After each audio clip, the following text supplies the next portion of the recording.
फसल की कटाई के साथ ही उत्तर भारत के किसान अगली फसल की तैयारी में लग जाते हैं। पर अगली फसल की तैयारी किसी चुनौती से कम नहीं होती, क्योंकि पिछली फसल की कटाई के बाद जो अवशेष खेतों में रह जाते हैं उनका निपटान भी करना होता है। ये जो अवशेष खेतों में रह जाते हैं इन्हें हम आम बोलचाल की भाषा में पराली कहते हैं। पराली को बहुत ही कम समय में खेतों से हटाने की कोशिश में इन्हें जलाना बहुत आसान सा लगता है।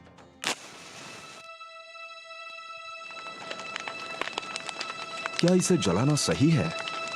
पराली जलाने के प्रभाव घातक हैं। पराली जलाने से हवा में विषैले तत्व फैलते हैं जो इंसान, पशु और पर्यावरण सभी के लिए नुकसानदायक हैं। पराली जलाने से खेतों की मिट्टी में पाए जाने वाले किसानों के मित्र कीट भी मर जाते हैं, जैसे राइजोबिया बैक्टीरिया। ये बैक्टीरिया वातावरण की नाइट्रोजन को जमीन में पहुंचाते हैं, जिससे खेतों की पैदावार क्षमता बढ़ती है। पराली जलाना सही नहीं है। इसके और भी विकल्प हैं, पर्यावरण अनुकूल विकल्प हैं। पराली को ईंधन, खाद और औद्योगिक उपयोग के लिए संसाधित किया जाता है। सुपर सीडर मशीन की मदद से जुताई, बुआई, लेबलिंग सब एक साथ कर सकते हैं। इसके जरिए पराली को खेतों में ही दबाकर जैविक खाद का लाभ लिया जा सकता है। 1 टन धान के भूसे में लगभग 5.5 kilogram nitrogen, 2.3 kilogram phosphorus pentoxide, 25 kilogram potassium oxide, 1.2 kilogram sulphur, चावल द्वारा अवशोषित 50 से 70% सूक्ष्म पोषक तत्व और 400 किलोग्राम कार्बन पाया जाता है, जो धान की पराली जला देने से नष्ट हो जाता है। पराली को मिट्टी में मिलाने से अनाज के पोषक तत्व, मिट्टी के कुछ गुण जैसे मिट्टी का तापमान, पीएच, नमी, उपलब्ध फास्फोरस और मिट्टी के कार्बनिक पदार्थ भी बरकरार रहते हैं। साथ ही खाद खर्च पर 1500 से 2000 रुपए प्रति हेक्टेयर की भी बचत होती है। रोटरी मल्चर फसल के बचे हुए अवशेषों को छोटे छोटे टुकड़ों में काटता है, फिर उन्हें मिट्टी में मिला देता है। इससे मिट्टी की संरचना में सुधार होता है। सुपर स्ट्रा मैनेजमेंट सिस्टम या स्ट्रा मैनेजमेंट सिस्टम एक ऐसा उपकरण है जो कंबाइन हार्वेस्टर से निकालने वाली पराली को छोटे छोटे टुकड़ों में काटता और फैलाता भी है। इससे पराली को आसानी से मिट्टी में मिलाया जा सकता है और पराली जलाने की जरूरत नहीं पड़ती। रीपर कम बाइंडर मशीन फसल की कटाई के साथ साथ उनका बंडल भी बनाती है, जिन्हें आसानी से एकत्र किया जा सकता है। इस मशीन की सहायता से किसान खेत में 5 से 7 सेंटीमीटर ऊपर फसल की कटाई भी आसानी से कर सकते हैं। स्ट्रॉ बेलर मशीन पराली को गट्ठर में बदलता है। इन गट्ठरों को फैक्ट्रियों तक पहुंचाया जा सकता है, जहां इससे बहुत सारी चीजें जैसे कि ऑर्गेनिक डिस्पोजेबल बर्तन, थर्मोकॉल इत्यादि बनाई जाती हैं, जो पर्यावरण अनुकूल हैं। इससे किसान अपनी आय भी बढ़ा सकते हैं। भारत सरकार के सहयोग से पंजाब प्रदेश में क्रॉप रेजिड्यू मैनेजमेंट स्कीम चलाई जा रही है, जिसके तहत जहां पर किसानों को पराली प्रबंधन के लिए जो के धान के अवशेष बच जाते हैं उनको संभालने के लिए, उसका इन सिटू मींस उसको खेत में मिट्टी में मिलाने के लिए, जहां उसको खेत से बाहर निकालकर उसको इंडस्ट्री को सेल करने के लिए एक स्कीम चलाई जा रही है, क्रॉप रेजिड्यू मैनेजमेंट। इसके तहत इनको मशीनरी जिसमें मुख्य तौर पर baler, rake, happy seeder, super seeder, smart seeder और क्रॉप रीपर ऐसी मशीनें हैं जो किसानों को 50% से लेकर 80% सब्सिडी ली है।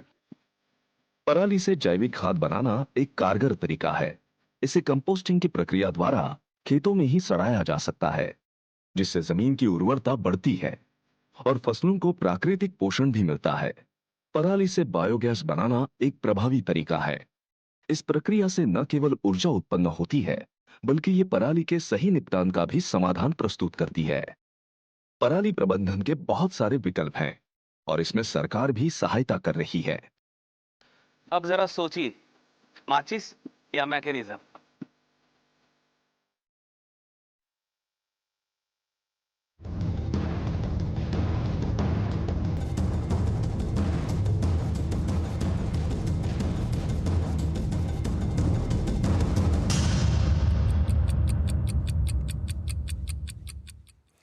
नमस्कार, डीडी न्यूज पर आप देखना शुरू कर चुके हैं हमारा खास प्रोग्राम। इस वक्त मैं हूं लाल चंद्र सिंह।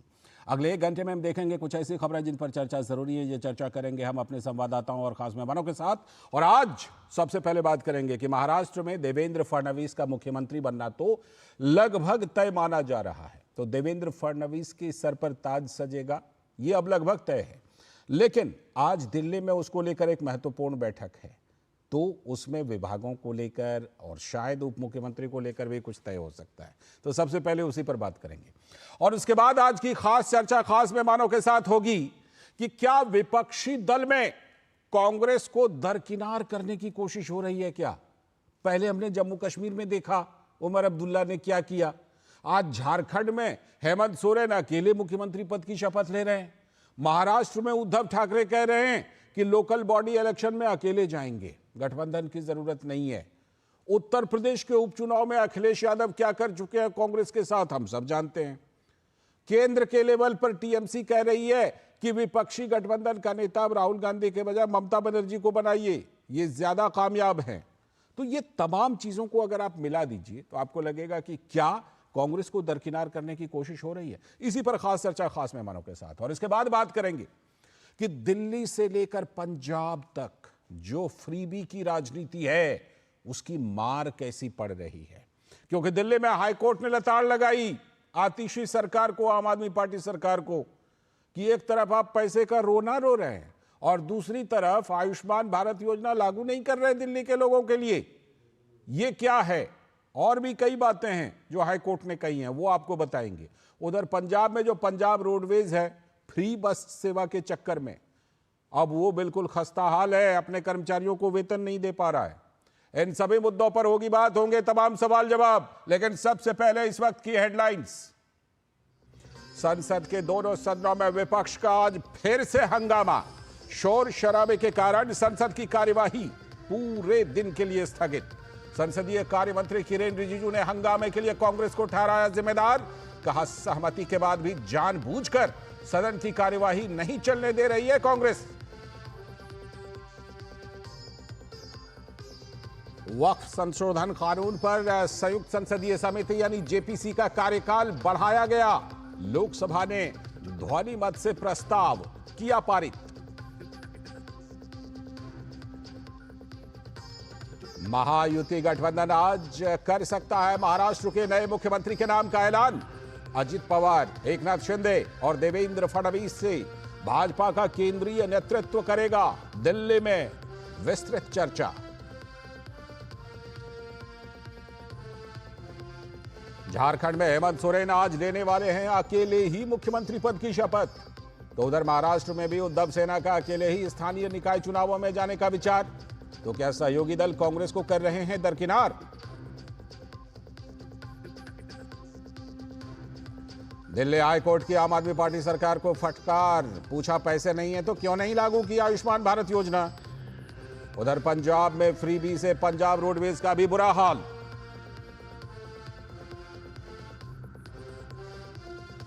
और मानव तस्करी और साइबर धोखाधड़ी से जुड़े नेटवर्क के खिलाफ एनआईए का शिकंजा। 6 राज्यों के 22 ठिकानों पर चल रही है छापेमारी। ये थे इस वक्त की हेडलाइंस। अब देखते हैं खबरों को विस्तार से। और आज सबसे पहले बात करेंगे कि महाराष्ट्र का नया मुख्यमंत्री कौन हो सकता है। वैसे तो तस्वीर लगभग साफ है, लेकिन औपचारिक ऐलान आज हो सकता है। आज दिल्ली में महत्वपूर्ण बैठक है। तो वही कि क्या देवेंद्र फडणवीस के ऊपर सजेगा ताज। महाराष्ट्र में महायुति की जीत के बाद सीएम पद को लेकर चर्चा काफी तेज है, लेकिन नागपुर सहित कई इलाकों में देवेंद्र फडणवीस के पोस्टर लगे हुए हैं जो बताते हैं कि जल्द ही उनके सर पर ताज सजने वाली है। इस बीच कार्यवाहक मुख्यमंत्री एकनाथ शिंदे ने कल अपनी स्थिति स्पष्ट करते हुए कहा था कि हमारी तरफ से मुख्यमंत्री को लेकर कोई अड़चन नहीं है, हमारा पूरा सहयोग रहेगा। तो महायुति में अब तक मुख्यमंत्री को लेकर किसी पार्टी ने अपना दावा भी नहीं किया है। तो देवेंद्र फडणवीस के नाम पर अपनी सहमति ही दी है सभी ने। तो एकनाथ शिंदे ने बीजेपी के मुख्यमंत्री को लेकर हामी भी भर दी है। लेकिन आज इधर दिल्ली में होने वाली महायुति की बैठक में इस सस्पेंस से पर्दा शायद उठ जाएगा। आज शाम एकनाथ शिंदे, देवेंद्र फडणवीस और अजित पवार के साथ केंद्रीय गृह मंत्री अमित शाह की बैठक होने वाली है। और मीडिया की खबरों की माने तो बीजेपी की अगुवाई वाली महायुति में मुख्यमंत्री नाम पर फैसला तो हो चुका है। पूर्व मुख्यमंत्री देवेंद्र फडणवीस इस नई जिम्मेदारी में आ सकते हैं। सियासत के माहिर देवेंद्र फडणवीस को आज के लगे पोस्टर में आधुनिक अभिमन्यु बताया गया है, जिसने चक्रव्यूह को भेद कर तोड़ दिया था। देवेंद्र फडणवीस ने न केवल शरद पवार बल्कि उद्धव ठाकरे की राजनीति पर भी आज प्रश्न चिन्ह लगा दिया है। शख्सियत के रूप में देवेंद्र फडणवीस ने 5 सालों तक महाराष्ट्र में पूर्णकालिक मुख्यमंत्री के रूप में जिम्मेदारी संभाली थी, तो ऐसा मौका महाराष्ट्र प्रदेश में कम ही नेता को मिला है। जानकार मानते हैं कि देवेंद्र फडणवीस की अथक मेहनत और प्रयास से बीजेपी ने पहले 2014, फिर 2019 और अब 2024 में भी बीजेपी को प्रचंड बहुमत दिलाने में मदद की है और तीसरी बार बीजेपी को महाराष्ट्र प्रदेश की सत्ता में लौटाया है। तो महाराष्ट्र में जो इस समय कार्यवाहक मुख्यमंत्री और शिवसेना के नेता एकनाथ शिंदे हैं, उन्होंने इस पूरे मामले पर क्या कुछ कहा था, सुन लेते हैं। सरकार बनाने में हमारी तरफ से कोई भी रुकावट, कोई भी अड़चन, कोई भी कुछ भी किसी भी तरह का अड़ंगा नहीं है। भारतीय जनता पार्टी के वरिष्ठ नेता जो निर्णय लेंगे मुख्यमंत्री पद के बारे में, जो उनका कैंडिडेट होगा, उसको हमारा शिवसेना का पूरी तरह समर्थन है। वहीं महाराष्ट्र बीजेपी के प्रदेश अध्यक्ष चंद्रशेखर बावनकुले ने कहा कि जो अफवाहें बनाई गई थी उनको एकनाथ शिंदे जी ने बिल्कुल साफ कर दिया। बहुत लोगों ने एकनाथ शिंदे जी के बारे में प्रश्न चिन्ह निर्माण किए थे, महायुति के बारे में प्रश्न चिन्ह निर्माण किए थे। एकनाथ जी नहीं चाहते कि महायुति की सरकार बने वगैरह वगैरह, बहुत झूठ बोला गया था, बहुत गैरसमझ फैलाए गए थे। अनेक यूट्यूबर्स के माध्यम से, अनेक सोशल मीडिया के माध्यम से प्रश्न चिन्ह उठाए गए थे, लेकिन उन्होंने आज जिस प्रकार से भूमिका ली है वो महायुति मजबूत करने की भूमिका है।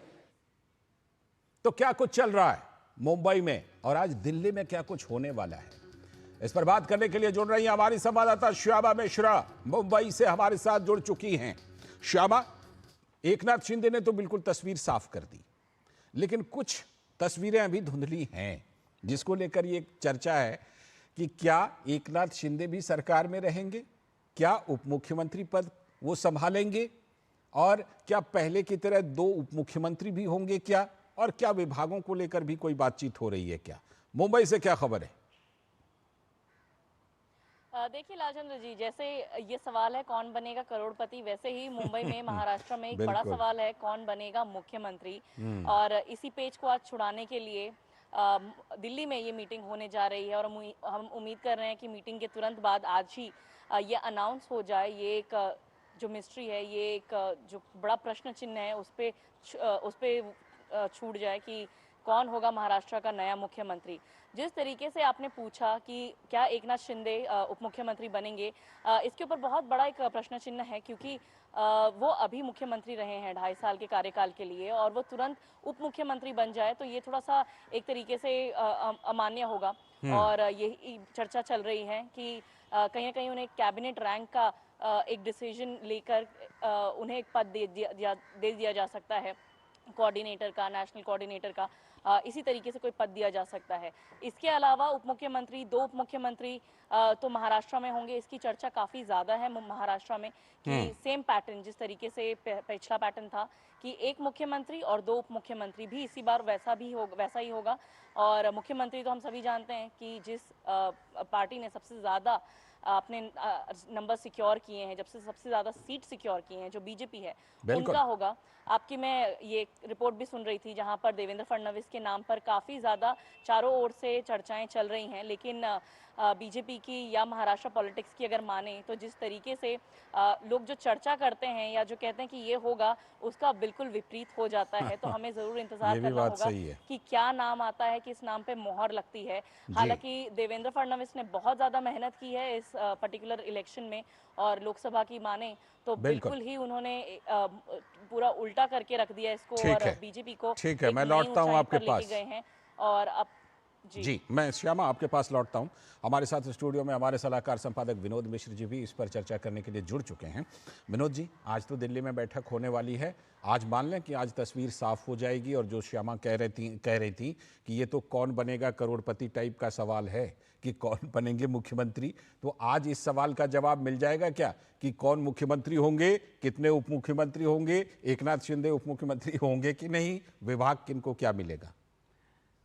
लाल जी, एक तो मैं ये मानता हूँ, मेरा पर्सनल अपना है कि ये कौन बनेगा करोड़पति की तरह कोई सस्पेंस नहीं है। हाँ, सस्पेंस इसलिए भी नहीं है कि बीजेपी ने 132 से सीटें जीती है, खुद की सबसे बड़ी पार्टी है महाराष्ट्र में अभी, और इसके साथ साथ में बीजेपी के कई इंडिपेंडेंट के साथ में और कई पार्टियों का जो भी समर्थन है, तो बीजेपी को अपनी दम पे भी वहाँ 137-38 सीटें होती है। अब सवाल इससे इम्पोर्टेंट ये सर, है सर, ये जो आपने कहा कि ये तो बिल्कुल सस्पेंस साफ है कि बीजेपी का मुख्यमंत्री होगा। हाँ। लेकिन श्यामा जो कह रही थी ना, उसमें भी एक बात है कि बीजेपी कई बार नए लोगों को भी मुख्यमंत्री के तौर पर ऑब्वियसली, लेकिन अब सवाल ये है कि महाराष्ट्र में जो छवि है, आज जो आप महाराष्ट्र में नागपुर से अलग अलग इलाकों में आपने पोस्टर देखा हाँ, होगा, ये बात जो सुबह से पोस्टर लगे हुए हैं उसमें साफ साफ देवेंद्र फडणवीस को आधुनिक अभिमन्यु बताया है, और आधुनिक अभिमन्यु के साथ उसमें कहा ये भेद भी तोड़ता है और भेद को तोड़ता भी है। तो सिर्फ ये भेदता ही नहीं है, तोड़ता भी है। तो आज महाराष्ट्र में बीजेपी के पास में जो देवेंद्र फडणवीस जैसे एक शख्सियत है, जो शरद पवार का, आप अगर पिछले 30 साल 40 साल के पॉलिटिक्स में, महाराष्ट्र के पॉलिटिक्स में आप उनको खारिज नहीं कर सकते थे, और शरद पवार के जो पॉलिटिक्स को अगर किसी ने धूल चटाई है तो देवेंद्र फडणवीस है। आज देवेंद्र फडणवीस के कारण ही शरद पवार की आप पार्टी की हालत देखिए, अजित पवार बाहर है तो उसका क्रेडिट भी देवेंद्र फडणवीस को जाता है। आज आप उद्धव ठाकरे की सेना का देखिए कि वो पार्टी आज स्थिति में कहाँ है और किस रूप में संघर्ष कर रहा है, तो वो क्रेडिट भी देवेंद्र फडणवीस को जाता है। तो जाहिर सी बात, आप मानते हैं कि इस बात को कि अगर बीजेपी के पास एक शख्सियत आधुनिक अभिमन्यु का है, और देवेंद्र फडणवीस ने इसी गठबंधन को शिवसेना के साथ भी पिछले 5 साल में जो सरकार चला है, वो भी एक उसका एक बड़ा शानदार ट्रैक रिकॉर्ड है। बेशक। तो आप इसमें ये नहीं कह सकते कि अभी कोई एक्सपेरिमेंट की कोई गुंजाइश बनती है। एक्सपेरिमेंट की गुंजाइश इसलिए भी नहीं बनती है कि गठबंधन को संभालना चीफ मिनिस्टर से भी एक बड़ी जिम्मेदारी होती है। सच बात। और वो जिम्मेदारी देवेंद्र फडणवीस ने अभी इस गठबंधन की महायुति को 2.5 साल में चला के दिखाया है। वो सिर्फ डिप्टी सीएम नहीं थे, बल्कि दोनों ग्रुप जो है, गुट जो पार्टी जो है, चाहे वो शिवसेना के एकनाथ शिंदे गुट हो या अजित पवार हो, दोनों के बीच में कोऑर्डिनेशन भी देवेंद्र फडणवीस का ही था। तो ये आप एक तरह बीजेपी के पास में जो इतनी बड़ी शख्सियत है, तो मुझे नहीं लगता है कि इस मामले में कोई एक्सपेरिमेंट होने वाला है। बिल्कुल। अगर लोगों ने आज एक पोस्टर दिया है देवेंद्र फडणवीस के नाम से, तो मुझे नहीं लगता कि इसमें कोई बीजेपी के वहां जो कार्यकर्ता और बीजेपी के जो लीडर है उनके मन में भी है, ऐसा मेरा मानना है। आप जो बताए, जितनी भी बातें आपने आधार बताई, निश्चित तौर पर बहुत ही दमदार बातें हैं और बेशक उसमें काफ़ी दम है। और लेकिन वही है कि बीजेपी कई बार चौंकाती है, लेकिन आपकी उस बात में काफ़ी दम है कि देखिए ये जिस तरह उन्होंने गठबंधन का नेतृत्व किया है। श्यामा, जिस तरह देवा भाऊ का पोस्टर जो है वो नागपुर में और बाकी जगहों पर लग चुका है, तो बीजेपी तो लगभग मुझे लगता है कि तैयारी कर चुकी है। जरा कुछ खबर आ रही है क्या कि 2 दिसंबर को शपथ ग्रहण हो सकता है? ऐसी कुछ खबरों की चर्चा है वहां पर, खासतौर पर मीडिया के बीच में?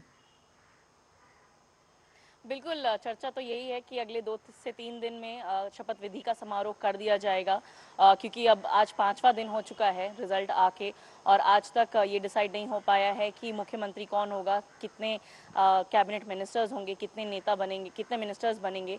तो महाराष्ट्र को इंतज़ार है कि जल्द से जल्द जो शपथ विधि है वो हो जाए, और साथ ही ये उम्मीद लगाई जा रही है कि दिसंबर के शुरुआत में ही ये हो जाए, 1 तारीख 2 तारीख कहा जा रहा है। और क्योंकि बीजेपी का ये जो विक्ट्री है, ये जो जीत है, काफ़ी ग्रैंड है, तो बीजेपी चाहती है कि इसे बहुत बड़े तरीके से मनाया जाए, बहुत बड़े तरीके से पूरे विश्व को दिखाया जाए। और जो तरीका वो अपनाना चाह रहे हैं, पिछले 2014 में भी आपने देखा होगा कि वानखेड़े स्टेडियम को यूज़ किया गया था, और इस बार भी चर्चा यही चल रही है कि वानखेड़े स्टेडियम में ये शपथ विधि का समारोह हो सकता है। हम ये भी सुन रहे हैं कि जो एडमिनिस्ट्रेटिव ऑफिशियल्स हैं उन्हें ये एक तरीके से आदेश दे दिए गए हैं कि आप तैयारियां कर लीजिए, जो भी बेसिक रिक्वायरमेंट्स होते हैं वो तैयारियां कर लीजिए।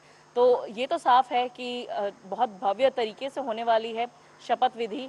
बस डेट का इंतज़ार है और वो लगभग हम मान के चल रहे हैं कि आज शाम के मीटिंग के बाद में ये ज़रूर सामने हो जाएगा, हमारे यहाँ ये ज़रूर साफ हो जाएगा कि कौन होगा मुख्यमंत्री और कब होगी शपथ विधि। बिल्कुल, कौन होगा मुख्यमंत्री और कब शपथ ग्रहण होगा।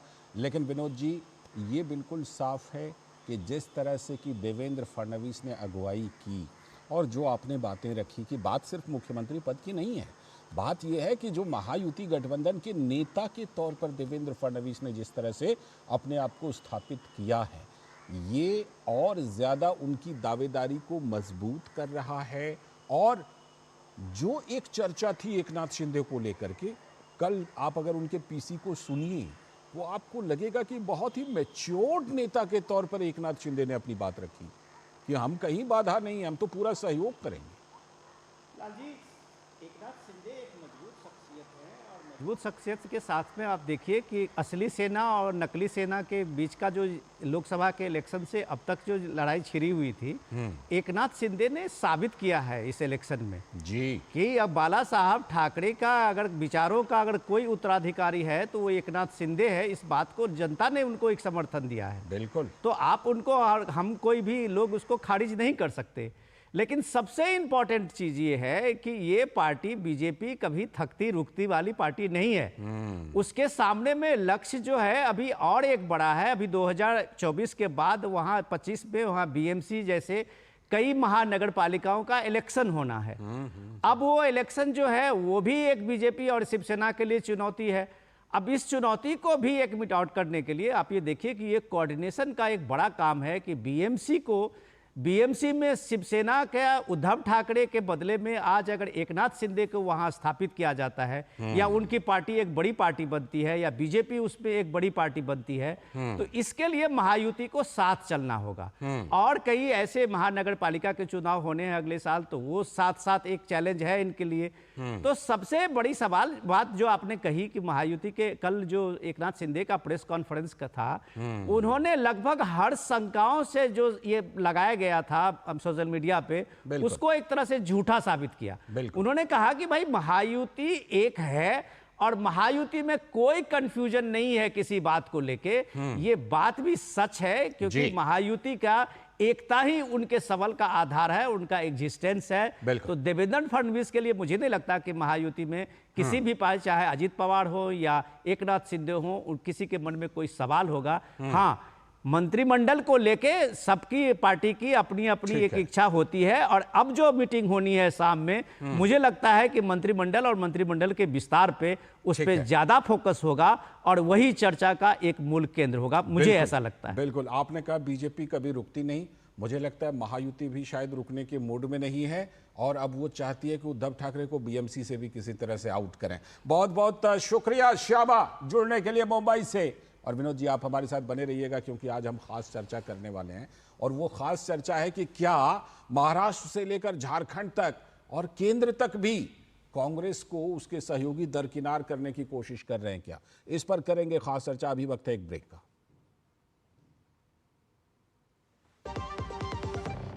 आपके घर के खाने में रेस्टोरेंट जैसा स्वाद ले आए MDH का शाही पनीर मसाला। पनीर को क्या मस्त बना डाला। जब धरती चीर कर निकलता है लोहे का पत्थर और मिलता है मोंगिया के जोश से, फिर तपता है, पिघलता है और बनता है फौलाद। अब होता है सरिया सारी खूबियों के साथ। मोंगिया स्टील, मजबूत देश का मजबूत सरिया। स्वागत है ब्रेक के बाद। आप देख रहे हैं डीडी न्यूज पर इस वक्त। और जैसा कि ब्रेक पर जाने से पहले हमने आपको बताया था कि क्या गठबंधन में, विपक्षी गठबंधन में कांग्रेस को लेकर कुछ उहापोह की स्थिति है क्या? ऐसा हम इसलिए कह रहे हैं क्योंकि आप महाराष्ट्र से लेकर झारखंड तक और पहले जम्मू कश्मीर में भी देख चुके हैं और टीएमसी का बयान देख लीजिए। ऐसा लग रहा है कि कांग्रेस को दरकिनार करने की कोशिश हो रही है। महाराष्ट्र में महायुति की प्रचंड जीत के बाद सरकार गठन की प्रक्रिया तो तेज हो गई है, लेकिन महाविकास आघाड़ी से खबर है कि उद्धव ठाकरे कांग्रेस का हाथ छोड़ने के लिए तैयार हैं। विधानसभा चुनाव में सरकार बनाने का दावा करने वाली उद्धव ठाकरे की सेना विपक्ष का नेता बनने के लायक भी नहीं बची। जाहिर है कि समीक्षा से पहले पार्टी ने एकला चलो रे का नारा बुलंद कर दिया है। मीडिया की खबर को माने तो शिवसेना के कार्यकर्ता और विधायकों को उद्धव सेना को कांग्रेस का साथ कभी पसंद ही नहीं आया, लेकिन उद्धव ठाकरे की महत्वाकांक्षा के कारण वो आघाड़ी में शामिल होते रहे, उसमें बने रहे। तो जाहिर है कि बाला साहब ठाकरे की विचारधारा मानने वाले सेना कार्यकर्ताओं ने आगामी चुनावों में अब अकेले जाने का ही अनुरोध कर दिया है। मौजूदा जो 20 विधायक हैं उद्धव सेना के, उनमें से अधिकांश ने तो कांग्रेस का हाथ छोड़ने की अपील तक कर डाली है। महाराष्ट्र में बीएमसी सहित कई बड़े महानगर पालिका का चुनाव अगले साल ही होना है, तो शिवसेना उद्धव इन चुनावों में अकेले लड़ने का मन बना रही है। संसद में विपक्षी एकता की बात करके राहुल गांधी संसद की कार्यवाही को प्रभावित करने की हर संभव कोशिश करते हैं। आज भी हंगामा किया, लेकिन इंडी गठबंधन में कई दल तो अब कांग्रेस से पल्ला झाड़ने के लिए बेताब हैं। उधर आज झारखंड में नई सरकार की जिम्मेदारी हेमंत सोरेन चौथी बार संभालने जा रहे हैं। इंडी गठबंधन इसको अपनी जीत बताकर शपथ ग्रहण समारोह में चट्टानी एकता दिखाना चाहती है, लेकिन अकेले शपथ लेने की बात कहकर हेमंत सोरेन ने कांग्रेस को झटका तो जरूर दे दिया। हेमंत सोरेन ने कांग्रेस के डेप्यूटी सीएम यानी उप मुख्यमंत्री पद की मांग को लगता है खारिज कर दिया है। तो वहीं मंत्रिमंडल में शामिल होने को लेकर भी अटकलें चल रही हैं। हेमंत सोरेन ये जीत जेएमएम की जीत बताने को लेकर उत्सुक हैं, यानी कांग्रेस को क्रेडिट नहीं। क्षेत्रीय पार्टियों के दम पर लोकसभा में 99 सीटें पाने वाली कांग्रेस को लेकर उत्तर प्रदेश उपचुनाव में सपा भी अपने रुख को सार्वजनिक कर चुकी है। तो वहीं जम्मू कश्मीर में नेशनल कॉन्फ्रेंस ने साथ साथ चुनाव लड़ने के बावजूद कांग्रेस पार्टी को अपने मंत्रिमंडल में जगह नहीं दी थी। मुख्यमंत्री उमर अब्दुल्ला ने कांग्रेस के एक मंत्री बनाए जाने की मांग को भी ठुकरा दिया। उमर अब्दुल्ला ने कहा कि कांग्रेस हमारी सरकार का हिस्सा है ही नहीं। उन्होंने कहा कि विशेष राज्य की मांग को लेकर कांग्रेस की नीति अब तक स्पष्ट ही नहीं है। तो फिर सवाल यह है कि क्या इंडी गठबंधन की एकता सिर्फ फोटो ऑप के लिए है? और सबसे बड़ा सवाल कि अगर 4 लाख वोट से जीतकर प्रियंका गांधी वाड्रा संसद में पहुंचती हैं तो ये उनकी मेहनत का नतीजा है। और उधर अगर महाराष्ट्र में चुनाव में हार हो जाता है तो उसे धोखा करार दे रहे हैं, ईवीएम का रोना रो रहे हैं। ये तमाम सवाल है, लेकिन इन सब के बीच कांग्रेस को तो दरकिनार किया जा रहा है, ऐसा लग रहा है। इस मामले में केंद्रीय मंत्री रवनीत सिंह बिट्टू ने कहा कि आज कांग्रेस की फैमिली प्लानिंग पूरी तरह से 3 सांसदों तक बन चुकी है। परिवार जो फैमिली प्लानिंग होती है वो फैमिली प्लानिंग पूरी हो चुकी है और परिवार टोटल सारा कांग्रेस छोड़िए सिर्फ गांधी फैमिली की पूरी फैमिली अब पार्लियामेंट में पहुंच चुकी है। श्रीमती सोनिया गांधी जी राज्यसभा में हैं और राहुल गांधी जी माननीय और हमारे प्रियंका जी लोकसभा में आज उन्होंने शपथ ली है। तो पूरा परिवार जो है वो अब पूरा हो चुका है। और सहयोगी दल क्या कह रहे हैं? देखिए, टीएमसी के कल्याण बनर्जी ने कहा कि विपक्ष में अब ताकत रहा ही नहीं, विपक्ष को मजबूत नेता की जरूरत है। Today it is necessary that if you really want to fight against the BJP and the Narendra Modi, India alliance should be more stronger, and for making it stronger, one leader is required.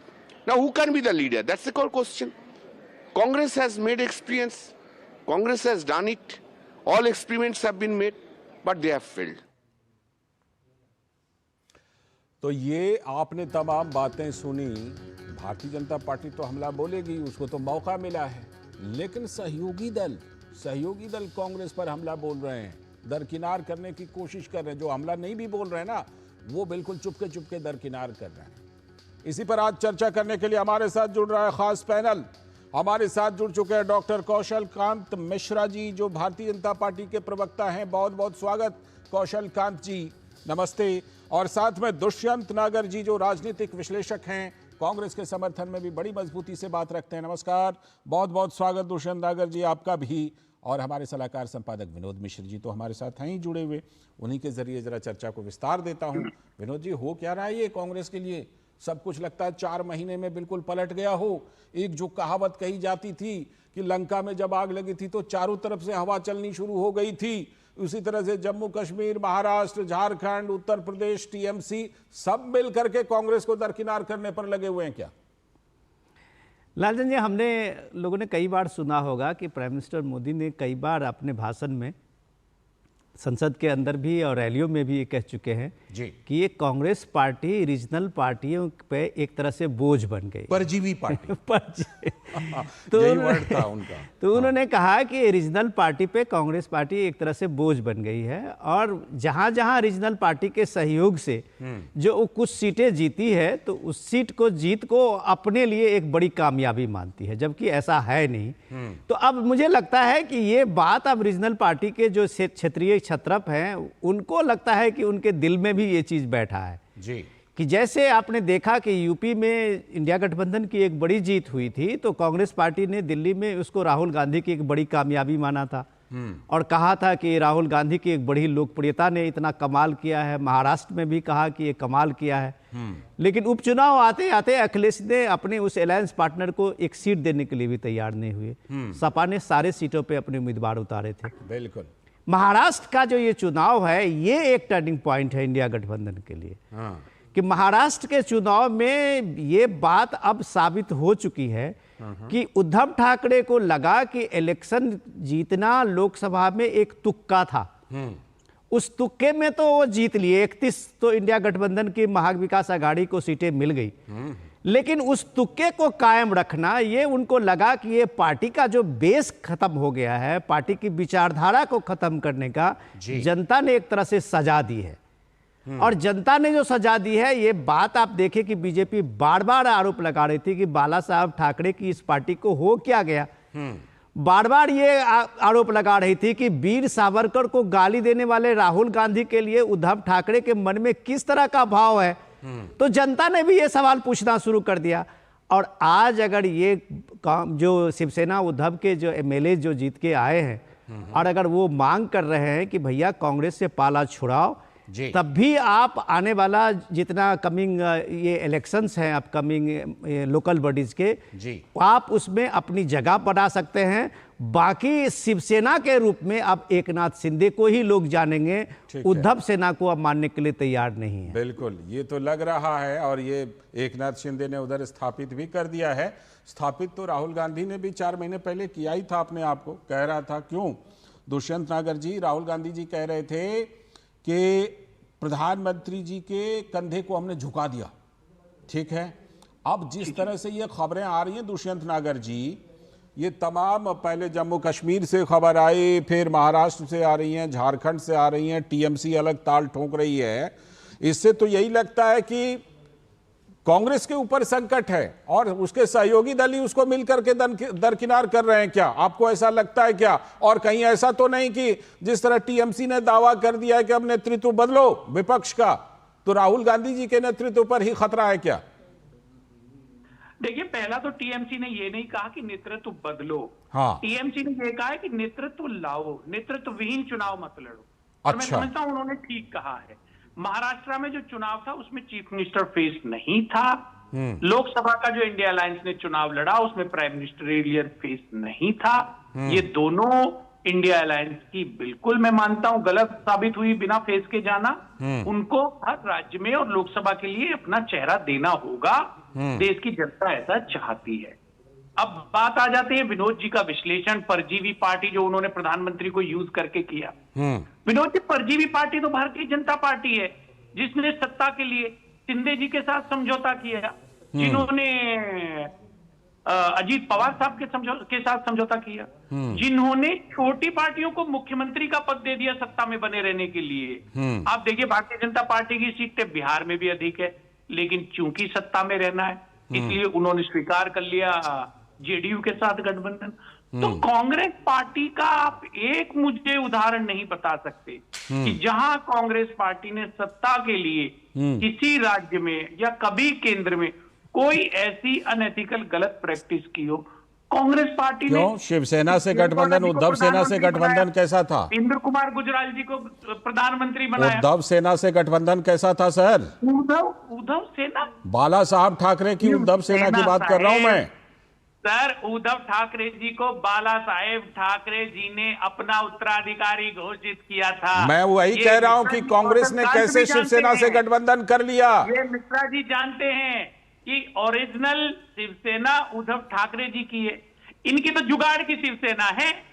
Vinod ji जानते हैं किस प्रकार से शिवसेना को तोड़ा गया। लीजिए, supreme court से लेकर चुनाव आयोग से लेकर जनता तक अब ये फैसला कर चुकी है कि ओरिजिनल शिवसेना कौन है।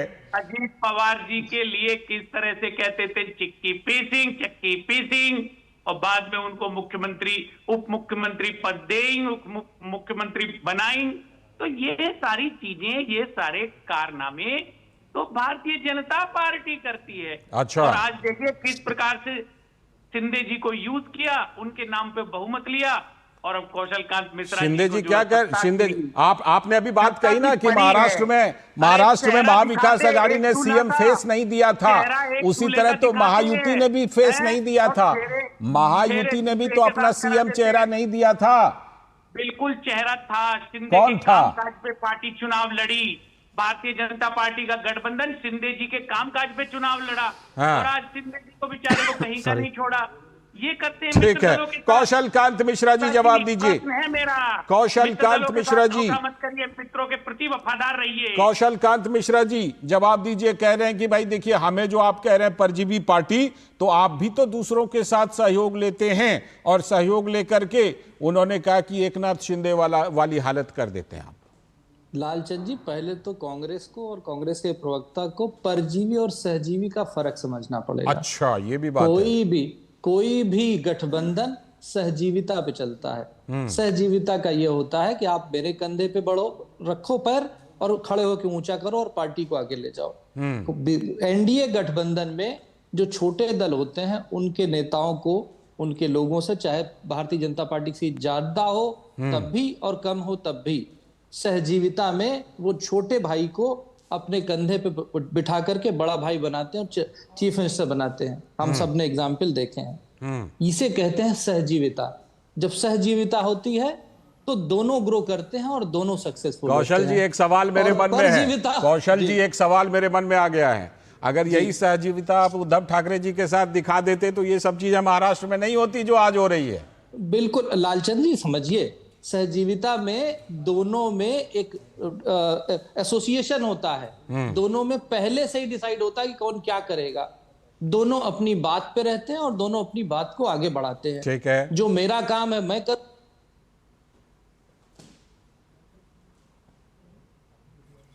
आपकी आवाज नहीं आ रही, देखिए तो कहीं म्यूट हो गया है क्या कौशल जी? देखिए तो एक बार अनम्यूट कीजिए। नहीं, मेरा हाँ, तो अब आ रही है। बोलिए पूरी कीजिए बात। तो जहां पर एक दूसरे की ग्रोथ में एक दूसरे की मदद होती है उसे सहजीविता बोलते हैं, और जहां पर सिर्फ अपने लिए लोग जीने लगते हैं उसे परजीविता कहते हैं। जैसे आपने देखा कांग्रेस पार्टी को, अगर हम देखें जम्मू कश्मीर से शुरू करें, अभी आज आपकी खबर आ रही, रांची में हेमंत सोरेन जी अकेले चीफ मिनिस्टर बन रहे हैं। हाँ, अभी तो खबर यही हटा दिया है। National Conference Abdullah family and sons की जो कंपनी है, उस कंपनी ने भी कांग्रेस को बाहर कर दिया। उत्तर प्रदेश में आप देखिए, जिस तरीके से अखिलेश जी कहते थे कि चालू पार्टी चिरकुट पार्टी, और एमपी में वो कहते थे कि अखिलेश, ये हमने देखा है। हरियाणा में हमने देखा कि किस तरीके से अखिलेश को दरकिनार किया गया था और कहां पहुंचे।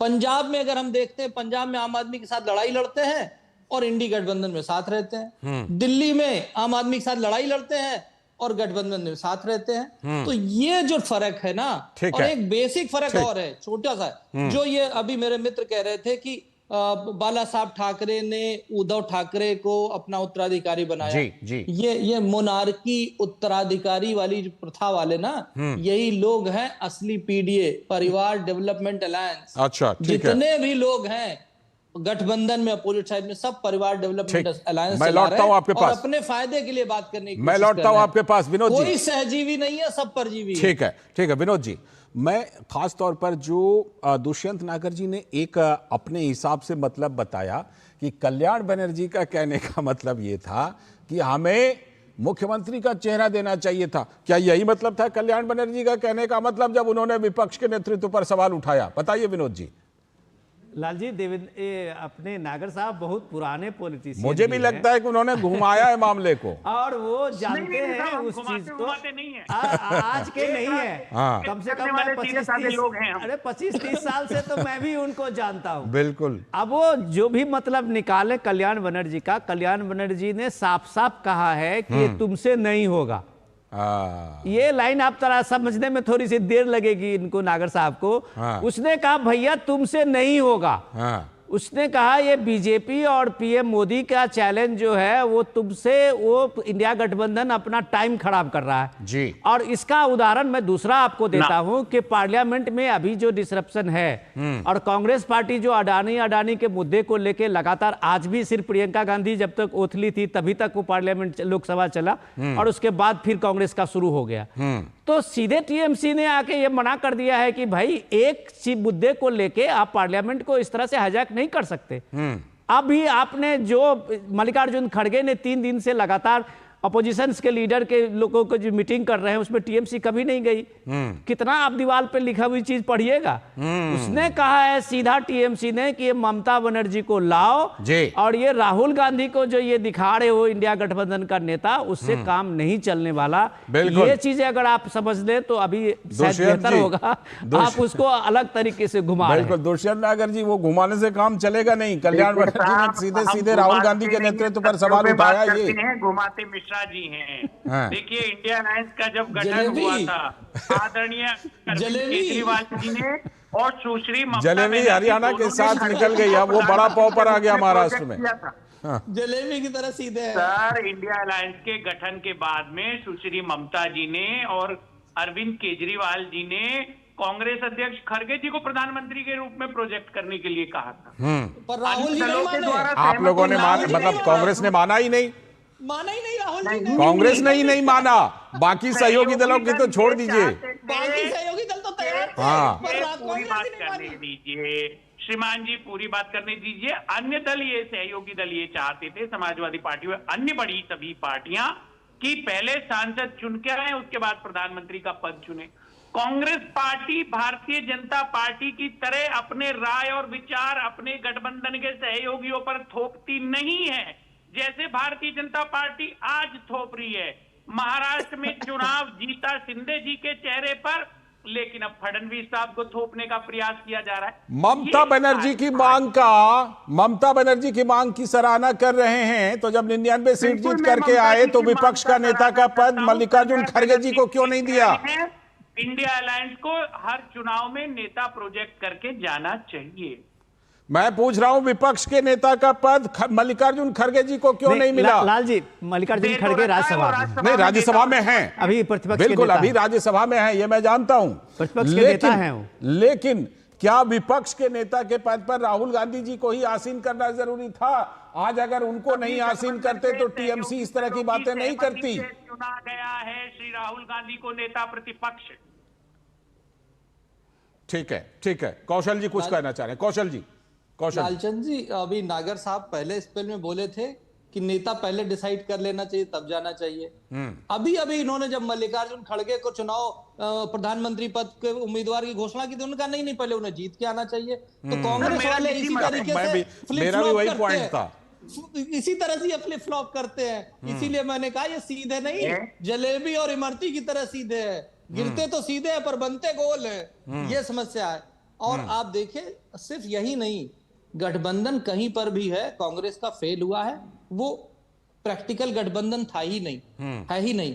क्योंकि कोई भी देश के लिए, कोई भी समाज के लिए गठबंधन नहीं कर रहा है। हर पार्टी जो इंडी गठबंधन में शामिल है अपने 5 साल चुनाव की बात कर रही कि हम इस चुनाव को कैसे जीत लें और कैसे आगे बढ़ें।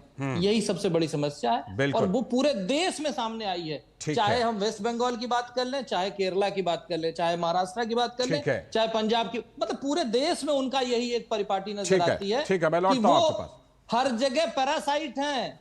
ठीक है, जबकि होना चाहिए आपका दावा है कि वो हम तो सहजीवी हैं एनडीए में, लेकिन वो परजीवी हैं, ये आपका दावा। विनोद जी, एक गंभीर सवाल जो कि मैं आपसे जरूर चर्चा करना चाहता हूं। कांग्रेस इस देश में दशकों तक सत्ता में रही है, प्रमुख विपक्षी पार्टी है। आज जिस बात पर हम चर्चा कर रहे हैं कि सहयोगी दल दरकिनार कर रहे हैं, ये कहीं ना कहीं कांग्रेस की खुद की नीतियों का नतीजा है क्या, कि कांग्रेस ने अपने आप को स्टैंड नहीं किया? मैं लालजी, यह बढ़िया सवाल आपने पूछा। स्टैंड की बात देखिए, हाँ। आज प्रियंका गांधी ने ओथ ली है लोकसभा में, वायनाड से जीत के आई हैं, 4 लाख लगभग वोट से जीत का अंतर है उनका। राहुल गांधी के भी रिकॉर्ड को उन्होंने तोड़ा है, ये बड़ी जीत है। तो आज प्रियंका गांधी जब ओथ ले रही हैं, राहुल गांधी फोटो खिंचवा रही हैं और फोटो खींच रही हैं खुद प्रियंका गांधी का, और उनका वेलकम कर रहे हैं, तब कह रहे हैं कि ये प्रियंका गांधी की मेहनत का जीत है।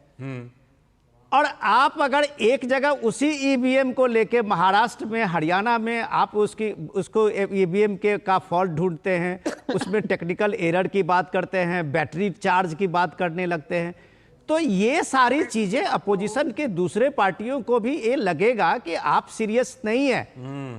आप जब समीक्षा करने के नाम पे, आज हेमंत सोरेन वहां ओथ लिया है, उन्होंने सीएम पद की जिम्मेदारी संभाल रहे हैं, थोड़ी देर में उनका सारे पार्टी के लोग जा रहे हैं। तो क्या हेमंत सोरेन की जीत, झारखंड जेएमएम की जीत छोटी जीत थी, और महाराष्ट्र में कांग्रेस की और महाविकास आघाड़ी की हार बड़ी हार थी? तो महाराष्ट्र, झारखंड में जब हेमंत सोरेन की जीत होती है, उसको आप एक छोटी जीत बताते हैं, तो आप उस लीडर की तौहीन करते हैं। बिल्कुल, इसीलिए एक लीडर, एक पॉलिटिकल पार्टी ने अपनी मेहनत को, अपनी क्षमता को, अगर बीजेपी जैसी बड़ी पार्टियों को वहां मात दी है, तो जाहिर सी बात है उसकी क्षमता, उसकी बात को जनता ने माना। ठीक है, आप उसको कह रहे हैं ये छोटी जगह पे जीत जाते हैं, बड़ी जगह पे क्यों हार जाते हैं? तो बड़ी जगह पे आप कर्नाटक जीत को भी अपनी तरह से तौहीन कर रहे हैं। तो आपका, नागर साहब, अपने पार्टी के और लोगों को समझाइए कि आप जब तक इस बात की समीक्षा नहीं करेंगे कि आला कमान में फॉल्ट है, वो फॉल्ट को जब तक नहीं ढूंढेंगे, आप उसके बजाय लीडरशिप पे दोष नहीं हो तो ईवीएम को सामने में ला देंगे, तो कोई रीजनल पार्टी आपको सीरियसली नहीं लेगा। नेतृत्व को देखिए और नीति को देखिए दुष्यंत नागर साहब, ये भी बड़ी मैं आ रहा हूं, बड़ी गजब की बात है। ये भी बड़ी गजब की बात है कि झारखंड में ईवीएम अच्छा, महाराष्ट्र में खराब, नांदेड़ लोकसभा में तो अच्छा, लेकिन विधानसभा चुनाव में खराब, वहां कर्नाटक के उपचुनाव और बंगाल के उपचुनाव में तो अच्छा, यूपी उपचुनाव में खराब। ये बड़ा ही जबरदस्त, ये जनता कैसे पचाएगी, इसको डाइजेस्ट कैसे करेगी? दुष्यंत नागर जी, एक बात बताइए, अगर कांग्रेस महाराष्ट्र चुनाव में सवाल उठा रही है तो तथ्यों पे उठा रही है, चुनाव आयोग जवाब दे। एक गांव के तथ्य दीजिए ना, चुनाव आयोग को जवाब देना ही पड़ेगा कांग्रेस को, और ईवीएम में शून्य आया है। कुछ जगह पे क्या हुआ है, कास्ट वोट और काउंट वोटों में अंतर आ रहा है, कहीं पे वोट ऑफ परसेंटेज बढ़ रहा है। तो ये सारी तकनीकी चीजें हैं। कौशल जी, तमाम प्रावधान है, उसका इस्तेमाल करना चाहिए ना। जवाब नहीं दोगे तो हम लोग तो सवाल करेंगे। आप लोग जवाब नहीं दोगे तो कोर्ट ने जवाब दे भी दिया है 2 दिन पहले, गांव जाएंगे सवाल उठाने के लिए। दुष्यंत नागर जी, सुप्रीम कोर्ट ने 2 दिन पहले जवाब दे भी दिया है कि ये क्या खेल चल रहा है, हारते हैं तो कहते हैं ईवीएम की वजह से हार गए, जहां जीतते हैं वहां बिल्कुल खुशी खुशी जाके सरकार बना लेते हैं। सवालों के जवाब देना चुनाव आयोग दे जाएगी। आप सवाल तथ्यों के साथ सवाल कीजिए, वो देना उसकी जिम्मेदारी है, देगा ही, बिल्कुल देगा। कौशल कांत जी ये कह रहे हैं कि भाई आप क्या कुछ ऐसा गेम कर रहे हैं क्या कि झारखंड इनको जानबूझ के दे देते हैं कि ये लो, और महाराष्ट्र खुद ले लेते हैं कि ये बड़ा है, ये मुझे दे दो ईवीएम के जरिए? अरे कुछ नहीं लालचंद जी, हम लोग मुहावरा पढ़ते थे ना, नाच ना आवे आंगन टेढ़ा। संगठन जला नहीं सकते, परजीवी बन के रहते हैं, तो कह रहे हैं कि ईवीएम खराब है। और इसी पे एक और कहा जाता था, शौकीन बुढ़िया चटाई का लहंगा, वही हाल है इनका। तो और हम कुछ नहीं कह सकते। और जहां तक रही ईवीएम की बात, सर ईवीएम के लिए आप सबने दिखाया, इलेक्शन कमीशन ने चैलेंज दे के बुलाया था, टाइम दिया था कि आप अपनी ईवीएम लाइए, दिखाइए, हैकाथॉन की बात कर रहे हैं। सब गायब हो गए, कोई नहीं आया था, कोई नहीं आया था, एकदम ये तो कोई नहीं आया था। पर अगर चैलेंज था और कोई नहीं आया, कोई नहीं आया था। अगर अभी भी दुष्यंत भाई साहब के पास ऐसा कुछ है तो इलेक्शन कमीशन में जाएं कि हम हैक कर सकते हैं और दिखाएं, नहीं तब तो सुना जाए। मुझे लगता है कुछ दलों और नेताओं को वो बूथ लूटने वाला जमाना, मतपेटी लूटने वाला जमाना, जिसमें प्रधानमंत्री के क्षेत्र में भी बूथ लूटने की खबर आई थी, बिल्कुल बिल्कुल शायद ले जाना चाहते हैं। फिलहाल इस चर्चा में शुक्रिया, बहुत बहुत शुक्रिया कौशल कांत जी आपका, साथ में दुष्यंत नागर जी और विनोद जी आपका भी बहुत बहुत शुक्रिया इस चर्चा में। और आगे अब हम बुलेटिन में फिलहाल लेते हैं एक ब्रेक, लेकिन ब्रेक के बाद जब लौटेंगे तो आपको दिखाएंगे कि दिल्ली से लेकर पंजाब तक कैसा शॉर्ट सर्किट हो रहा है फ्रीबी की राजनीति की वजह से। दिल्ली में हाईकोर्ट ने लताड़ लगाई है, पंजाब रोडवेज का बुरा हाल है। इस पर करेंगे बात, अभी वक्त एक ब्रेक का। MDH का किचन किंग किचन में हो तो हम सब कुछ बना सकते हैं। बैंगन का भरता, आलू गोभी, भिंडी मसाला और भी बहुत कुछ। डॉक्टर दादू, हाँ? ये प्रीमियम क्या होता है? बेटा प्रीमियम मतलब समझ लो पेट्रोल। जब तक कार में पेट्रोल है तब तक कार चलेगी, पेट्रोल खत्म कार स्टॉप। पर पापा इस बार पेट्रोल खत्म होने पर भी कार चलती रहेगी। वो कैसे?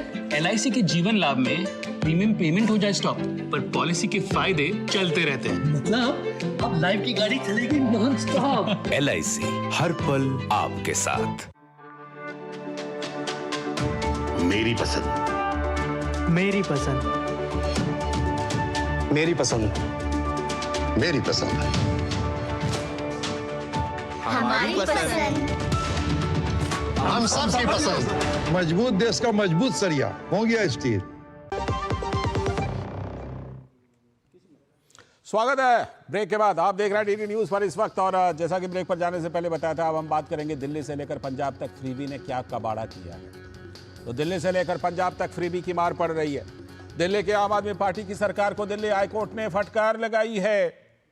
दिवालिया हो चुकी आम आदमी पार्टी सरकार की सभी व्यवस्था का खस्ता हाल है, ये दिल्ली हाईकोर्ट ने कहा है, ये टिप्पणी है। साथ ही पूछा पैसे नहीं है तो क्यों नहीं लागू किया PM जय आयुष्मान भारत योजना दिल्ली में, ये दिल्ली हाईकोर्ट ने पूछा। साथ ही कहा कि आपके स्वास्थ्य मंत्री और स्वास्थ्य सचिव तो एक दूसरे से बात तक भी नहीं कर रहे हैं। दरअसल हुआ यह था कि दिल्ली के जो 7 बीजेपी सांसद हैं, उन्होंने आयुष्मान भारत योजना को दिल्ली में लागू करने की मांग वाली याचिका लगाई थी। तो बीजेपी सांसदों की याचिका पर दिल्ली हाईकोर्ट ने दिल्ली सरकार को नोटिस जारी किया। देश के दूसरे हिस्सों में रहने वाले लोगों की तर्ज पर दिल्ली वासियों को भी इस योजना का फायदा मिले, ये बीजेपी सांसदों की मांग है। अक्टूबर 2024 तक जो कुल अपने देश में 36 राज्य और केंद्र शासित प्रदेश हैं, उनमें से 33 इस योजना को लागू कर चुके हैं, लेकिन दिल्ली सरकार, आम आदमी पार्टी की सरकार ने लागू नहीं किया। अब इस याचिका पर अगली सुनवाई 11 दिसंबर को होगी। लेकिन बात सिर्फ दिल्ली की नहीं है, हिमाचल में भी आपने देख लिया है। और उधर फ्रीबी के बोझ से पंजाब रोडवेज का भी बुरा हाल हो रहा है। फ्री बस सेवा के नाम पर रोज पंजाब रोडवेज को 1 करोड़ रुपए का घाटा हो रहा है। तो इस तरह से पंजाब रोडवेज की राज्य सरकार पर 360 करोड़ रुपए की देनदारी हो चुकी है। और पैसे के अभाव में अब पंजाब रोडवेज के कर्मचारियों के वेतन भी संकट में हैं। तो इस मामले पर भाजपा के प्रवक्ता शहजाद पूनावाला को मौका मिला, उन्होंने हमला बोला। सुनिए क्या कहते हैं।